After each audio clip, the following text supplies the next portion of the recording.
Sarnath excavation have yielded more than 476 pieces of sculptures. Except for the colossal Bodhisattva image of the age of Kanishka, all others are carved out in the light-colored sandstone obtained from Chunar quarries in the outlying sphere of the Vindhya mountain.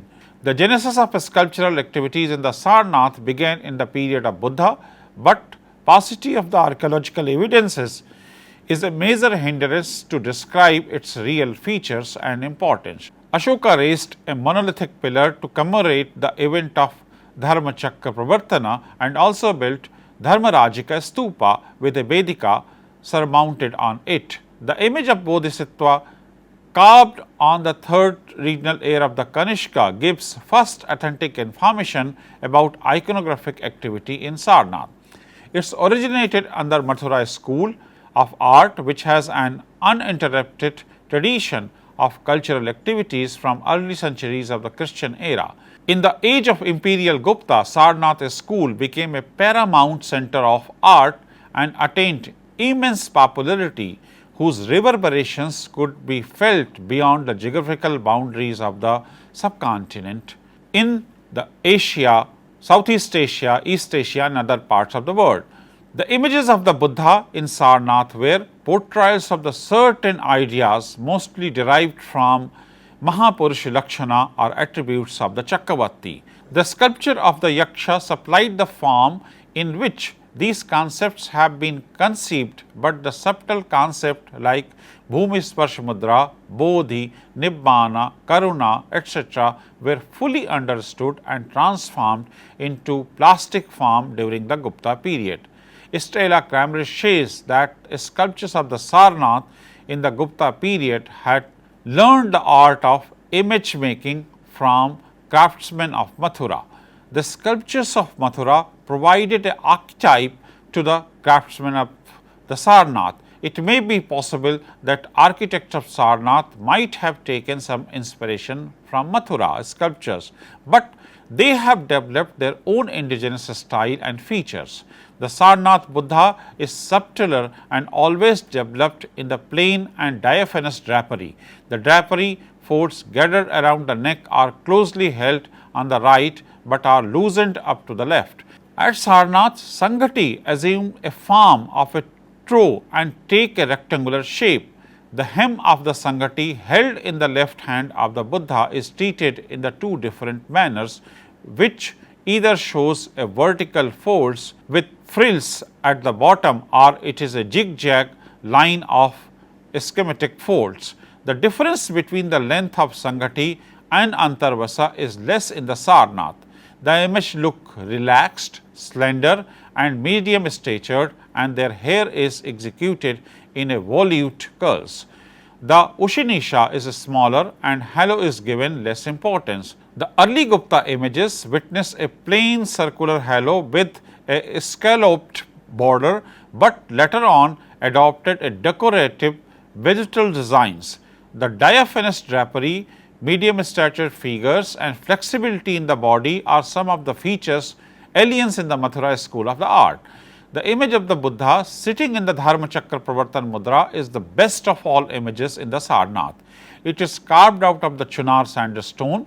The depiction of wheel and deer device and Panchavagya bhikshus bear testimony of the fact that Buddha set the wheel of law in motion in the Sarnath. It is 5 feet and 3 inches in height, and both of the hands are placed on the chest and legs are in Padmasana Mudra. The hair structure is turned towards the right and eyes are fixed on the ground in a meditative posture. The Buddha is sitting over the beautifully carved lotus. In the middle of the pedestal, there is a wheel in motion, and on the both sides 2 deer are carved out. Below it, 7 human figures kneeling side by side, may be the Panchavagya bhikshus and the donor and her child. From treatment of the dress and beautifully carved halo, it has been ascertained that the image belonged to the Gupta age. The winged leograph with Makara heads is also decorated this structure. In 1905-05, Oertel excavated Sarnath and found pillar of Ashoka in fragments to the west of the main shrine. It seems that the pillar must have been battered down and violently thrown against the shrine. Two of the lion heads of the capital, which apparently struck the structure, were broken and the pieces of the shaft were lying scattered around. It marks the spot where Buddha preached the Dhammacakka Pravattana and laid the foundation of the Sangha.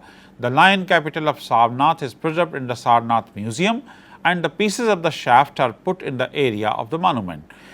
The Sarnath pillar is masterpiece of the Mauryan art. The capital consists of the four component. One is the inverted lotus or Purnaghata design, round abacus or drum, the animal capital consisting of four lions, the Dharma Chakra that is placed on the head of the four lions. It is strange that inscription inscribed on the pillar did not inform the first preaching, but kind of ordinance to the monks and nuns, giving them warning not to break the rules of the Sangha. The activities of Jagat Singh did enormous damage to the body relics of the Buddha deposited in the Dharmarajika stupa of the Sarnath. He threw the relics into the river Ganga. Cunningham further says that the dilapidated condition of the Dhamik stupa is entirely due to meanness of the Jagat Singh, who, in order to save the few rupees in the purchase of the new stones, deliberately destroyed the beautiful carving and facing of the ancient tower. Deccan also became the catalytic agent in devastation of the Sarnath and responsible for spoiling the rich heritage of this complex without pondering over the loss. For Duncan's bridge, 48 images and other sculpture stones were extracted from the Sarnath and deposited in the rivers to serve as a breakwater to the piers. In the construction of second bridge, 50 to 60 cart loads of the statues, stones and other remains were exploited from the Sarnath and transported to the river. In short span of the history, the major portion of the cultural remains has been buried under the water to make a bridge.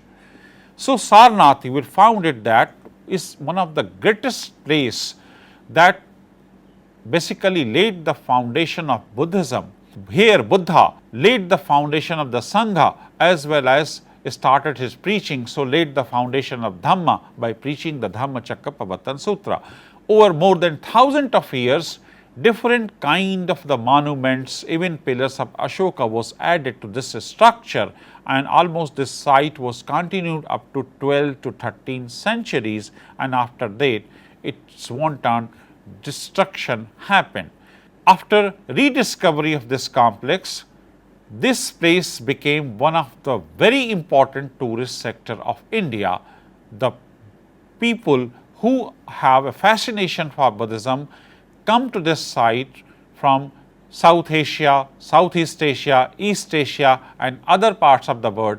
It gives the idea that how Buddha conceived his model of religion and conceived the model of his monastic tradition. So Sarnath gives you the how basically the foundation of Buddhism was placed and conceived. Thank you for watching this video. Gives you the idea that how Buddhism was laid and disseminated from this place, how Buddha started his preaching to the 5 ascetics and then found the seed of Sangha. Thank you.